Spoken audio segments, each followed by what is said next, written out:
नमस्कार, स्वागत है आप सभी का सीयूटी कॉन्सेप्ट के इस ऑनलाइन लर्निंग प्लेटफॉर्म पर। तो अभी आप सभी का सीयूटी यूजी का एग्जामिनेशन हो गया है। अब आपको वेट है रिजल्ट का, ठीक है। रिजल्ट आने के बाद आपको पता है कि उसके बाद हर एक अलग अलग यूनिवर्सिटीज़ का रजिस्ट्रेशन प्रोसेस जो है वो शुरू हो जाएगा। अब इस बीच जो एक चीज़ आपको महत्वपूर्ण है, आपको जानना होगा, वो होगा CSAS पोर्टल के बारे में। तो CSAS पोर्टल जो ना दिल्ली यूनिवर्सिटी के जो भी बच्चे दिल्ली यूनिवर्सिटी को टारगेट कर रहे हैं, जो कि सीयूटी एस्पिरेंट्स के बीच मोस्ट डिमांडेड यूनिवर्सिटी है, कौन है?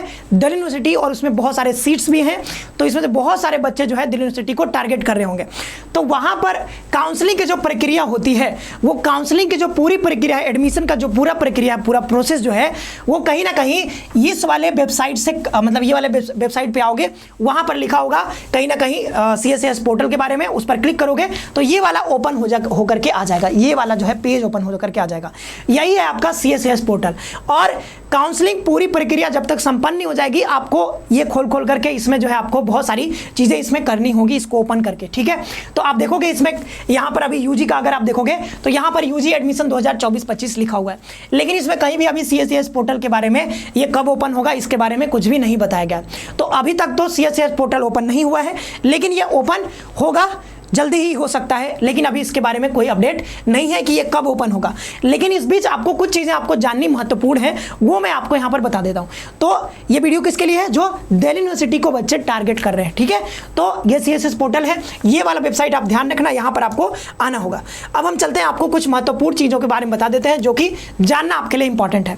तो एग्जाम हो गया, इसके बाद रिजल्ट आएगा, इसके बाद रजिस्ट्रेशन। अब देखो क्या है ना कि पहले क्या होता था कि अलग अलग यूनिवर्सिटीज़ का अलग अलग एग्जाम होता था, मतलब यूनिवर्सिटी वाइज एग्जाम होता था। बीच में आ गया, अब जो आ गया वो कौन आ गया? CUET।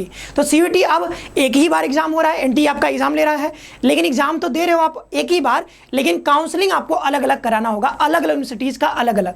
तो जैसे BHU के वेबसाइट पर आओगे तो BHUonline.in पर जाकर के अपना रजिस्ट्रेशन करोगे। उधर DU का हमने दिखा दिया, DU के लिए अलग करना होगा, AU के अलग अलग, जामिया के लिए अलग करना होगा। तो सबके लिए रजिस्ट्रेशन आपको अलग अलग करना होगा।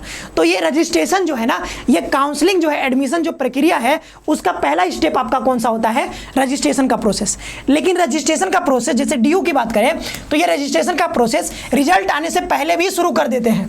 पिछले साल लगभग शुरू हो गया था रिजल्ट से पहले ही, तो इस बार भी मतलब ऐसा मतलब हो सकता है कि ये पहले भी आ जाए, ठीक है। मतलब कंफर्म नहीं है, रिजल्ट के बाद ही आएगा, हो सकता है, बट रिजल्ट से पहले भी आ सकता है, लेकिन इसके बारे में कोई अपडेट नहीं है।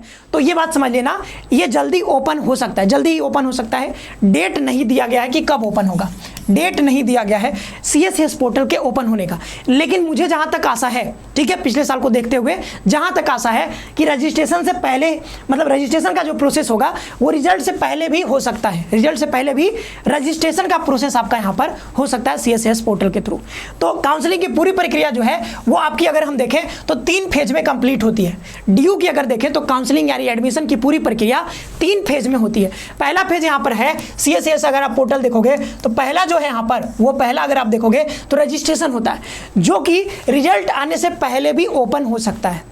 रिजल्ट आएगा अभी, लेकिन उससे पहले भी रजिस्ट्रेशन हो सकता है, क्योंकि रजिस्ट्रेशन के लिए आपको अपने रिजल्ट की कोई ज़रूरत नहीं होती है। रजिस्ट्रेशन करने के लिए बस आपको बेसिक डिटेल्स देने होते हैं, ठीक है। बेसिक डिटेल्स मतलब आपका नाम, आपका पता, आपके पिताजी का नाम, ठीक है, ये सारी चीज़ें, एड्रेस, और आपका जो है कुछ डॉक्यूमेंट्स भी आपको सबमिट कराए जाएंगे, ठीक है। और प्रेफरेंस भरना होता है, तो प्रेफरेंस तो आपको रिजल्ट के बाद ही होगा। तो ये दोनों प्रक्रिया जो होती है वो रिजल्ट के बाद होती है, लेकिन ये रजिस्ट्रेशन वाली प्रक्रिया आपकी रिजल्ट से पहले भी हो सकती है। CUET का रिजल्ट नहीं आया है तब भी आपका रजिस्ट्रेशन आप कर सकते हो वहां पे, लेकिन अभी ओपन नहीं हुआ है। अब यहाँ पे मेन जो बात आता है वो होता है प्रेफरेंस का। तो प्रेफरेंस भरते समय आप जो है किसी के जरूर मदद लेना, चाहे हमारी मदद लो या किसी और की मदद लो, लेकिन मदद आपको जरूर लेना है, ठीक है। हम यहाँ पर बहुत कंक्रीट तरीके से आपको बताएंगे कि आपको प्रेफरेंस आपको किस तरीके से भरना होगा, अपना प्रेफरेंस। क्योंकि प्रेफरेंस भरते समय बच्चे बहुत गलती करते हैं, अपना बहुत अच्छा मार्क्स लाने के बाद भी उनको अपना पसंदीदा कॉलेज नहीं मिल पाता है। तो इस चीज़ का ध्यान रखना, प्रेफरेंस भरते समय बहुत अच्छे से ध्यान रखना है। जैसे एक उदाहरण के तौर पर अगर मैं बताऊं, ये प्रेफरेंस 1 है, प्रेफरेंस 2 है। प्रेफरेंस का मतलब है कि आपको पसंद क्या है, आप कौन सा सब्जेक्ट पढ़ना चाहते हो, किस कॉलेज को चूज करना चाहते हो। बहुत सारे कॉलेजेस हैं, 78 69 बहुत सारे कॉलेज हैं वहाँ पे, ठीक है। तो मान लो कि यहाँ पे 1 2 और 3 मान लो, ठीक है। अब 3 नंबर पर मान लो आपने हंसराज कॉलेज रख दिया, ठीक है। हंसराज कॉलेज रख दिया।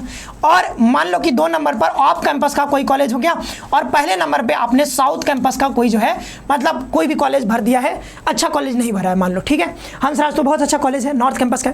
तो अब देखो, अब आपने मान लो कि किसी ने जो है पूर्णांक में मतलब 800 में से मान लो किसी ने लाए हैं कितने 730 40 50 नंबर, ठीक है, मान लो 50 नंबर ऐसे करके, तो इसके बहुत अच्छे नंबर है, ठीक है, बहुत अच्छे नंबर है, इसको हंसराज में एडमिशन मिल सकता है। लेकिन इसने किया क्या कि इसने साउथ कैंपस को भर दिया पहले नंबर पे, तो अब इसको मिलेगा कौन, क्योंकि इसका नंबर बहुत अच्छा है तो इसको मिल जाएगा पहला वाला, यानी कि ये पढ़ना चाहता होगा नॉर्थ कैंपस में लेकिन मिल गया इसको साउथ कैंपस में, जो कि इसके पसंद का कॉलेज हो सकता है ना हो, ठीक है। अब चाहोगे कि सर मेरा तो बहुत अच्छा नंबर आया था, मुझे हंसराज क्यों नहीं मिला, तो इसलिए नहीं मिला बाबू क्योंकि आपने गलत तरीके से जो है प्रेफरेंस भर दिया। तो आपको अगर आपको पहला मिल गया तो आप पहला से दूसरे पर नहीं आ सकते, आप नीचे नहीं आ सकते। लेकिन मान लो कि आपको हंसराज मिला हुआ था, तीसरे नंबर पर आपने रखा था, तो तीसरे के बाद आपको दूसरा वाला मिल सकता है, दूसरे के बाद आपको पहला वाला भी मिल सकता है, ठीक है। तो मतलब जैसे कि कट ऑफ जारी होते हैं तो कई राउंड में कट ऑफ आते हैं, तो पहले राउंड में मान लो हंसराज मिला, इसके ऊपर वाला भी मिल सकता है दूसरे राउंड में, तीसरे राउंड में मान लो पहले वाला मिल जाए, तो अपग्रेड होता है, अपग्रेड होकर के हमेशा ऊपर वाला प्रेफरेंस आपको मिलता है, नीचे वाला प्रेफरेंस आपको मिलने के चांसेस नहीं रहते हैं, ठीक है, एकदम न के बराबर खत्म, ठीक है, कोई चांस नहीं है। तो आपको प्रेफरेंस सोच समझ के भरना होता है। तो यहाँ पर हम आपकी मदद करेंगे, इसलिए चैनल को सब्सक्राइब करके बेल आइकन जरूर प्रेस करके रखना। कोई भी दिक्कत होगा तो इस नंबर पे आप कॉल भी कर सकते हो। अब आगे बढ़ते हैं कि डॉक्यूमेंट कौन कौन से आपको रखने हैं। तो डॉक्यूमेंट में आपको रखना है ईडब्ल्यूएस सर्टिफिकेट, ओबीसी सर्टिफिकेट आपको रजिस्ट्रेशन के टाइम पे मांगा जाएगा, तो उस समय इसको सबमिट करना होगा। और ये कब का बना होना चाहिए, तो नया फाइनेंशियल ईयर जो आपका 1 अप्रैल से शुरू हुआ है, 1 अप्रैल 2024 है, उससे बना होना चाहिए, मतलब नया फाइनेंशियल ईयर में बना होना चाहिए, 31 मार्च 2024 के बाद का। और ये सेंट्रल लेवल सर्टिफिकेट होना चाहिए, ऐसा ना हो कि आप जो है कि अपने स्टेट लेवल का सर्टिफिकेट बनवा लो। स्टेट लेवल का अगर आप बनवाओगे तो आपका काम नहीं करेगा, क्योंकि डीयू जो है वो क्या है, एक सेंट्रल यूनिवर्सिटी है, तो आपको सेंट्रल लेवल का सर्टिफिकेट बनवाना पड़ेगा। तो आई होप कि आपको पूरी प्रक्रिया जो है समझ में आ गई होगी, मतलब पूरी तो नहीं आई होगी, पूरी प्रक्रिया हम आगे जो प्रेफरेंस और सीट एलोकेशन का है वो बाद में समझाएंगे, क्योंकि अभी सिर्फ आपको जानना था CSS पोर्टल के बारे में और कौन कौन से डॉक्यूमेंट आपको अपने पास संजो करके रखने हैं, बनवा लेने हैं, ठीक है। तो ये दोनों बातें आपको समझ में आ गई होंगी, और जब CSS पोर्टल ओपन होगा, जब कैसे रजिस्ट्रेशन करना है वो मैं आपको बता दूंगा। तो मिलते हैं हम लोग अगले सेशन में। आप सभी का बहुत बहुत धन्यवाद, खुश रहिए और लगे रहिए, ठीक है।